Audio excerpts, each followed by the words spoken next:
Hello, I am Brody Hall, and today we're going to go over my topic of aviation. First, we're going to dive into the depths of what got me started in aviation and what details that I observed when I was little that made me start flying. Second, we're going to go into the amazing aspects of flying. And then, lastly, we will explore what adventures I'm doing today.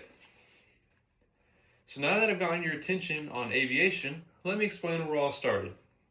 Growing up, I was surrounded by planes. My interest did not start with a big moment, it started with curiosity. Ever since I was younger, I was in love with planes. I grew up around them. My grandpa flew, my dad's a pilot right now. And every time an airplane flew over my head, I found myself looking up, wondering what it was, where it was going, how it works, and what it must feel like flying around in a plane above everybody. What drew me in the most was the freedom you get from it. Not only do you get up there and just be by yourself and think about life, but it's just amazing. Ever since learning more and more about planes, I knew what my future was. Now that you know how I got started, I'll explain the aspects of flying.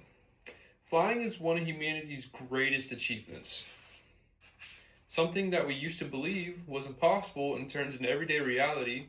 Yet, no matter how calm an air travel becomes, like people flying every day in the airport and they don't really think about what they're doing and how awesome it is, and it still remains extraordinary.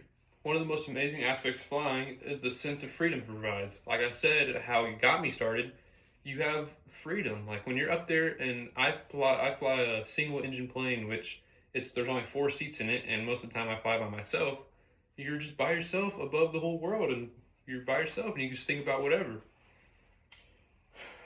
When the aircraft lifts off the runway, gravity seems to lose its grip. The world below begins to shrink from thousands of feet. Sometimes I can't even see the bottom, and it's just amazing. Some of the adventures that I'm going on today, and as of today, I'm not an airline pilot yet, and I'm not flying all over the world like I want to, but I know I'll get there. Today, the adventures I'm going on, I usually fly to Galveston, Beaumont, basically anywhere in a reasonable range of Pearland Regional, which is where I fly out of. See, and it might seem boring to some people, but when you're flying around your best friends, it's amazing. In the end, aviation is more than aircrafts and runways. It is a reminder that humans were never meant to stay grounded. Every flight represents curiosity, courage, and the determination to reach higher as long as there are people willing to look up and dream. Aviation will continue to carry us forward. Aviation has shown me that flight is just not about just moving through the sky and getting point A to B. It's about discipline, responsibility, and passion. Passion is one of the biggest things in aviation that nobody understands. Thank you for listening to my representation.